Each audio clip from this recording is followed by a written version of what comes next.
first on one side and then on the other, and I'm used only to sounds that are more or less distant from me. Friday.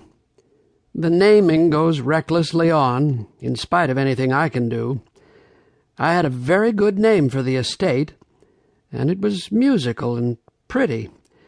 Garden of Eden. Privately, I continue to call it that, but not any longer publicly.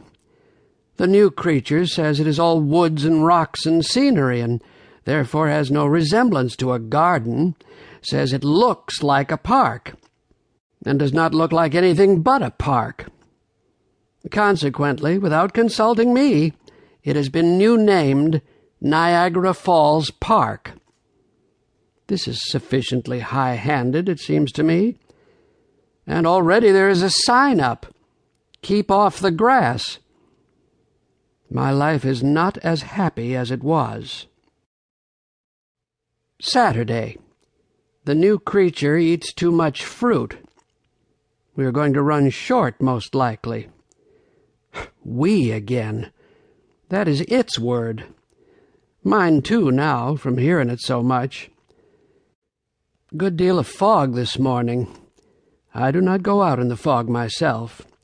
The new creature does. It goes out in all weathers and stumps right in with its muddy feet. And talks.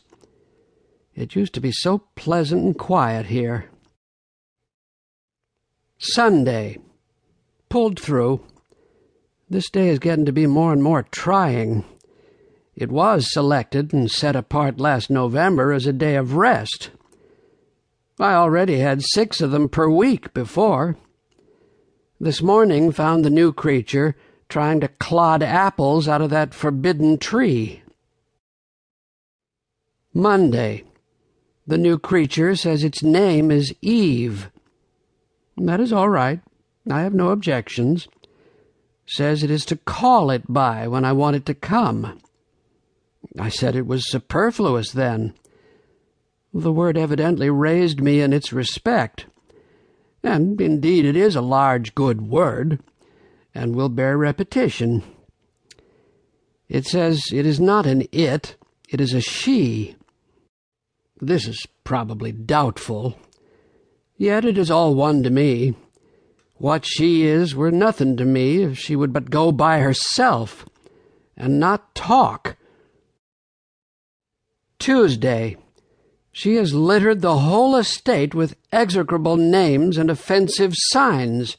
This way to the Whirlpool, this way to Goat Island, Cave of the Winds this way. She says this park would make a tidy summer resort, if there was any custom for it. Summer resort, another invention of hers. Just words without any meaning. What is a summer resort? But it is best not to ask her.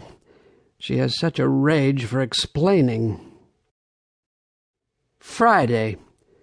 She has taken to beseeching me to stop going over the falls. What harm does it do? Says it makes her shudder. I wonder why.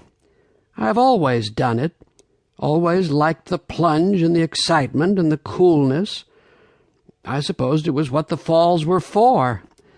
They have no other use that I can see, and they must have been made for something. She says they were only made for scenery, like the rhinoceros and the mastodon.